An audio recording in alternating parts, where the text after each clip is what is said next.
Hey everyone, welcome to The Grind. We just started our new series, Serve Like Jesus. And this week we heard Pastor Jacob share about how it is more blessed to serve. So, what was your first experience of serving at church? Nathan, Thanks. you did that to me last time. It's true. Nice. I have to throw it way Pay back it to forward. when youth was called Jam. Oh yes, it was called Jam. It was a long time ago. Much long.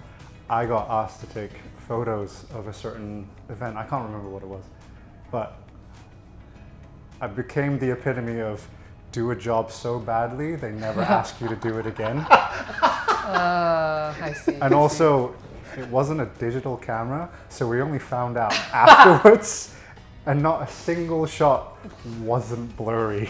Oh, I see. Everything was out of it was great.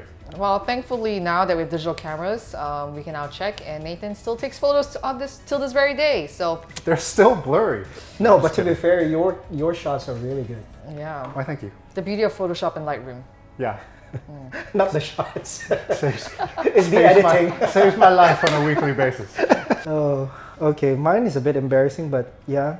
Do tell. It's my first serving was I was dancing, tambourine dancing. Yes. When I was like, I don't know how old I was, but I can vividly remember small bits and pieces of it. Trying Oh, to this is forget. fantastic. I just imagine Thank you. Rico Thank with you like, for this. with like flowers I in was his the hair. only and guy. then- So Of course yeah, you were. yeah. oh wow, that's amazing. Was this in the Philippines? No, it was here in Hong Kong. Actually, the church was here at Java Road. Is there Oh. evidence? Is that There pictures? is, but I burned it. No, I'm just kidding, no. I would love to see Can we, photos. can we ask your brother? Does he? He wasn't there yet. Oh, damn. He wasn't born. How about an experience that was actually impactful? One of your favorite experiences serving at church? It's something along those lines.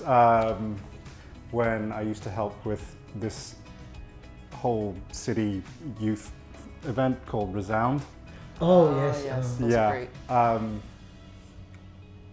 I used to help with the worship, so it was like just training them, being there at practices and everything. Yeah. You know what I told a drum and a bass player once before? What? Drum and a bass player. Like, yeah, when Yeah. I was trying to teach them both. They're best friends, right? Yeah. I was like, you guys are best friends, right? They said, yeah, we are. And then I said, why don't you play like it? Wow.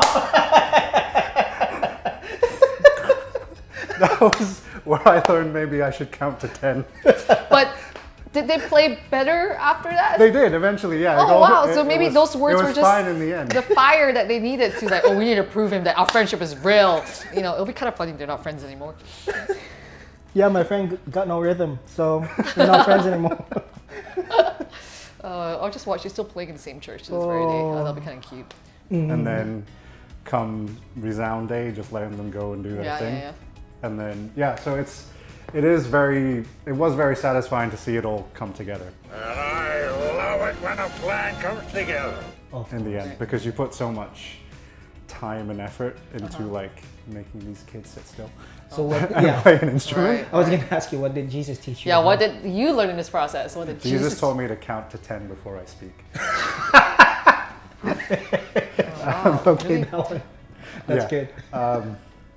I sometimes forget it, but that's where I first learned it.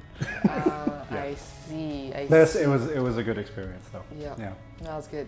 Mine also revolved around with youth as well and young people. So I was again in college and I was attending this church and gang plugged in, and the youth pastor, the junior high pastor, was looking for volunteers and was asking us if we were interested. And I was like, well, why not? Never volunteered with youth, and so sure. So it was good.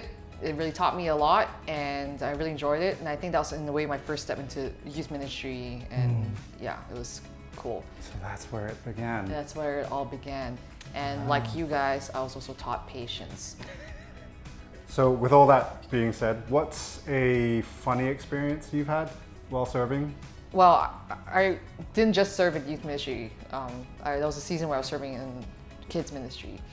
And with kids ministry, you have to wear the clothes, the kids, volunteer, whatever, right? And then I was serving, and then I was I was standing at the back, and then one of the teachers came up to me and said, "Hey, it's time to take your seat." She thought I was a child. I turned around and she looked at me. She's like, "Oh, I'm so sorry." Wait, she thought all 5'8" of you was a child? How old were you? I was in my early 20s. Yeah, I think the back, she thought all 5'8" of me was a child. Oh, that's great. Yeah, that was That's fun. nice. This was when I was back in uni as well, when I was at church in England, and there was some kids' night, kids like primary to like beginning of secondary, and then it was all good, and then they brought on this band, which were apparently like a big deal in UK Christian circles. What's it called? I think they're called LZ7. I don't know if Never they're still. heard of them. I don't know if they're still around. LZ7. Yeah, and then they did a hip hop version of This Little Light, and like I'd never heard it before, and I'm just in the corner, just like I'm just heaving because like it sounded so funny to me. I've never heard it before. I've never heard anything like it since, and I just couldn't handle it. So yeah, it was basically just me laughing by myself for 10 minutes. Oh man. But yeah, Oh, so This little beautiful. light. So I'm sure we can find it on YouTube. Oh, Thanks, Tom. What you gonna do? This little light of mine, I'm gonna let it shine. well, okay, that's cool. Well, has there been any volunteer that has impacted your life as they were serving? Actually, I can pinpoint like when I first started serving on worship team here at Maine. So I'd only been playing bass at like youth before, and then got asked to do Sunday service. No idea what to do, right? Because they've been playing together. It's just not. Yeah, but it's different. Anyway, I remember actually the first couple of practices, Ken Law actually talking me through songs and like teaching me what to do. Nice. Yeah, so I mean, he's still around. He's still on worship team. Yeah. We still play together. But back then, I was still in school. Oh, Didn't properly know how to slap at a bass. nice. So yeah. Wow. I think for me, there's this one. When I was attending a church back in the Philippines. So for a while, I stopped while I was at college. So I went to this church, and then there's this guy. He intentionally gave time to, after their service, he would talk to me and just kind of like, sort of like a counseling, kind of like just telling me how okay. I am at work, at school and stuff like that. And then he just kept sharing about his life, and I think that one, even though we didn't do much, Yeah. but how he just shared about his life gave quite an impact to me when I was studying in college. Especially, I didn't really study a lot in the Philippines. I studied more here in Hong Kong. Yeah, So yeah, so I think that one. that's cool. Very cool. That's Yeah. cool. And I guess with talking about serving and how we're more blessed to serve, how have you grown in your relationship with God as you're serving? I think it brings us closer to the community first, right? And then maybe it's that you are closer to the community or closer to the people, you're working with them or serving them. So you get to see a lot of people eventually through God's eyes. You see how he sees people and like people you wouldn't normally help or Yeah, that's true. Very even give the time of day to. Yeah, Instead, now you're in a position where you're not forced to, but you're there to do something. And then that in itself naturally becomes you seeing them through God's eyes. oh yeah. And then you're more in tune with who he is as a result, I think. That's good. Yeah, that is good. I think like especially in youth ministry, it was where it started to really grow my relationship with him, because like I found myself, having to preach all the time, right? I mean, if I have to preach all the time, I got to read the word, right? And then so in a sense, like as I am reading the word, I'm trying to figure out like what, also really tuning my ears into what God's saying. Like, okay, God, what do you want? How do you want to encourage you today? What do they need to hear? And so it's really teaching me how to hear His voice clearly, and Oh, wow. then. Also like kind of going to the word and kind of just like, okay, this is what God's really speaking. And the word became so alive to me during that season. And definitely there were times where I'm just like reading the word just so I can get something out of it to tell to speak to the youth. But then that also challenged me as well because like that's the case and like it's just really dry. Yeah. So in a sense, like as I'm serving, especially being in ministry, it really challenges you to like to not take your relationship with God for granted, but to really like consistently be in a place of rest. Because it can become like work. I'm working to do this. Working Right, to it becomes like it's like a mindset. Oh, it's just a job. Like burdensome. Yeah, like, it just becomes a job, but really this is more than a job. This is a calling, right? And so it really challenges me to really lean into God. And some of the things that I have to do, I'm like, I don't even know how to do this. But it's just like really, Jesus, you got to help me out here. And so really teaching me to depend on Him and growing my faith. I think one thing I learned is that sometimes you're expecting that when you go, you guys have a mission, like when you go out, you're supposed to do something, but when you realize that when you go to that point and then you find out that actually you're not the one giving to them, but you're the one receiving. So like for example, we went to this service back the same mission trip in Taiwan. We went to this service where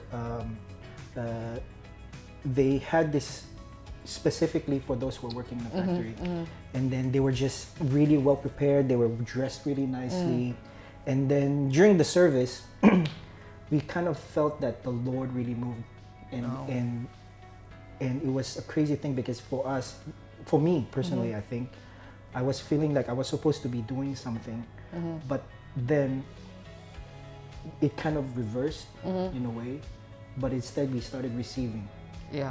From God. Okay. You get what I mean? Yeah. So and then I felt that it was just an overwhelming experience, and it was such a blessing for me personally as well. So I think that one was really good. that's one thing. Because I think like being on mission trips really, you're in a position where you're there to serve, because you're serving what the missionaries are doing. And now that you've mentioned all the mission trips, I'm also thinking about just the mission trips I've been on, and that's been so good to see how God is moving in the lives of these people.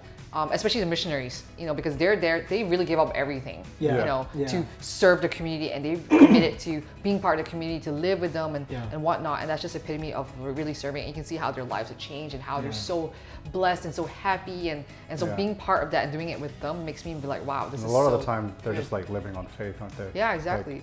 Like they don't always have everything that they need. Right? They're really trusting on what it looks like to trust God for finances. And that's true. Like I mentioned before, I was like with Youth for Mission, right? And so the joke was, youth without any money because it's a missions organization. But then the founder really hated that. It's like, no, it's youth with a lot of money.